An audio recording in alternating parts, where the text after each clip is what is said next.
Steve stood in the middle of his village, staring at the horizon.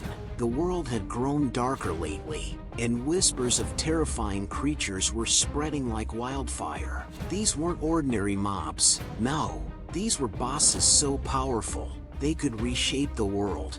It all began when Steve found an ancient book buried deep in a desert temple. The pages were worn, but the words were clear. Beware the heralds of destruction. It spoke of 5 legendary entities, each more terrifying than the last. Curiosity got the better of him.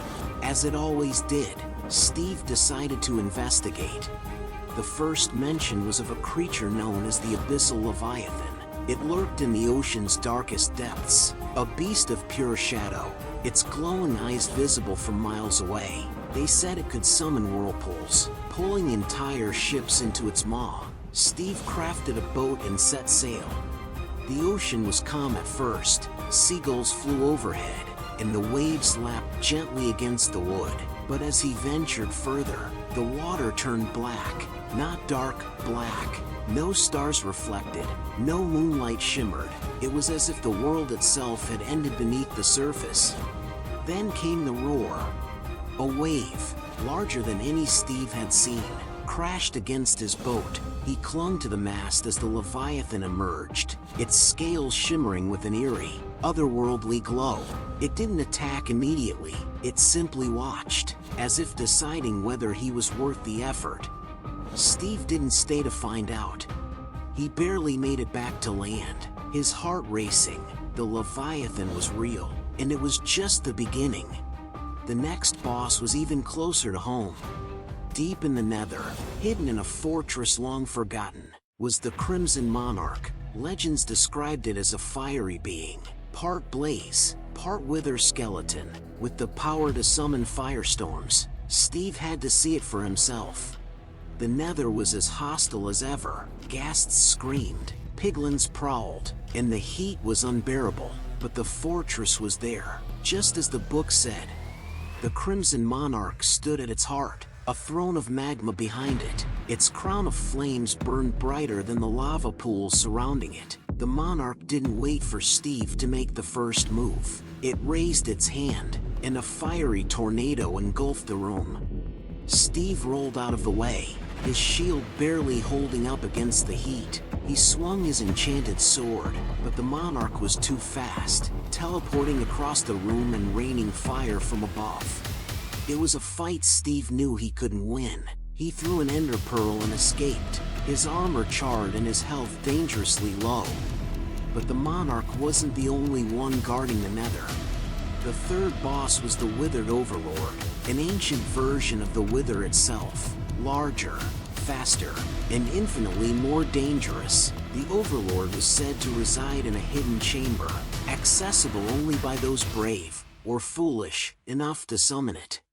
Steve gathered the necessary materials, 3 wither skeleton skulls and soul sand. He knew the risk, but he had to see it for himself. The chamber appeared as the Overlord emerged. Its size was overwhelming, its attacks relentless. It summoned wither minions, each as deadly as the original. Steve ran, barely escaping with his life, the Overlord's laugh echoing behind him. By now, Steve realized he was in over his head, but he couldn't stop. The fourth boss was the Frozen Warden, a creature born of ice and snow, hidden in the deepest caves of the tundra. Unlike the others, it wasn't destructive, it was silent, too silent.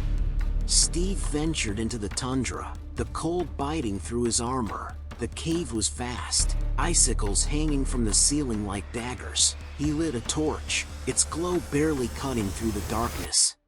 And then he felt it.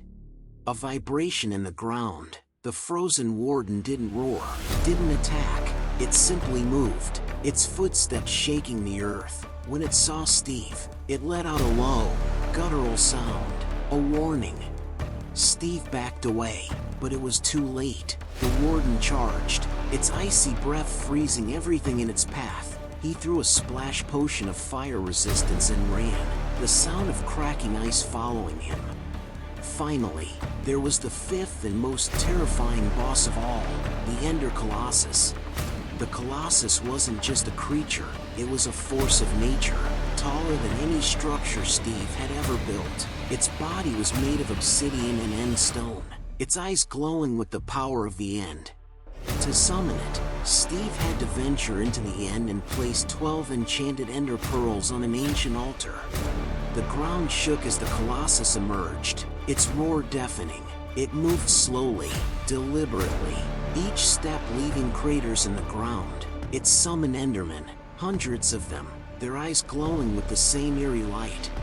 Steve fought bravely, but the Colossus was unstoppable.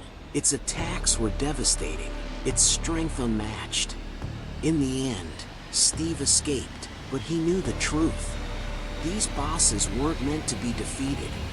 They were meant to remind players of the dangers lurking in Minecraft's darkest corners. They were the ultimate test, a challenge for those brave enough to face them.